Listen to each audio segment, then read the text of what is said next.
breaking, furious Trump just forcibly removed him. This is huge. One of the reasons an overwhelming amount of Americans picked Donald Trump as our next president is because he makes no apologies for the things he says and does, no matter who it offends. After 8 years of lame duck leadership, it's refreshing to have a powerhouse in the White House, and incredibly satisfying when he pisses off rich people who have gotten a little too comfortable and think they have all the control and don't like the fact that Trump is in charge now. When you're as rich as Trump is and focused on making America great again, you don't care about other people's money who try to bribe you with it. President Barack Obama was quick to take in other people's cash, and his presidency proved to be very profitable for him, since this former community organizer moved out of the White House and into a multi-million-dollar estate after just 2 years on $400,000 per year president's salary. The game has all changed with Trump in charge now, who stuck it to one of his biggest and richest detractors who showed up to his golf course and tried to throw his weight around and got humiliated with a painful boot in the behind.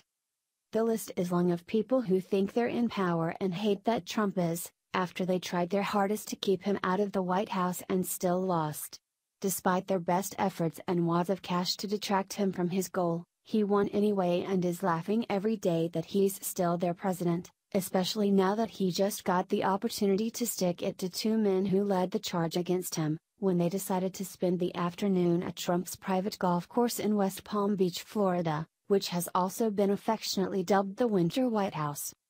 Heading off the effort to prevent Trump from becoming president was the billionaire Koch brothers, who love amnesty and are big supporters of free trade, 2 things Trump is avidly against. Charles and David Koch opposed Trump during the Republican primary season and refused to help him during the general election, as Breitbart reports, and they happen to have a close friendship with Harry Hurt III, who wrote a slanderous book about Trump in 1993 that brimmed with disgusting rape accusations about the wealthy businessman who is now the President of the United States.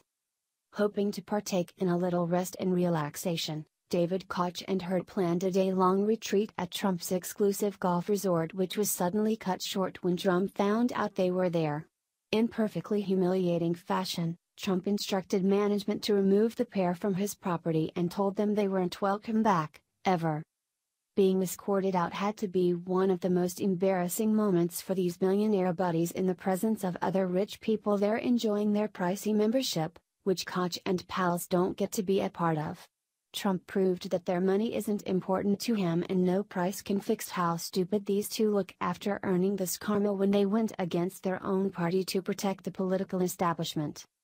The sudden removal from ritzy golf resorts has become a theme since Trump took office, starting with the former golfer-in-chief, Barack Obama, who also got the boot under the most satisfying circumstances for conservatives. FORCIBly previously reported on the humiliating event for Barack, who was ousted by other members who don't have to deal with him now that he's a private citizen. Throughout his presidency, the Rockville Woodmont Country Club has given Obama a membership at their prestigious club free of charge, waiving the insane $80,000 initiation fee and yearly membership dues of almost $10,000. But after Obama's recent disgusting treatment towards Israel with his backing of the United Nations plan to give Israeli land to Palestinian terrorists, many Jewish members are raising absolute hell, demanding that Obama be thrown the hell out of their club on his ear. In light of the votes at the UN and the Kerry speech and everything else, there's this major uproar with having him part of the club, and a significant portion of the club has opposed offering him membership, a source told the New York Post.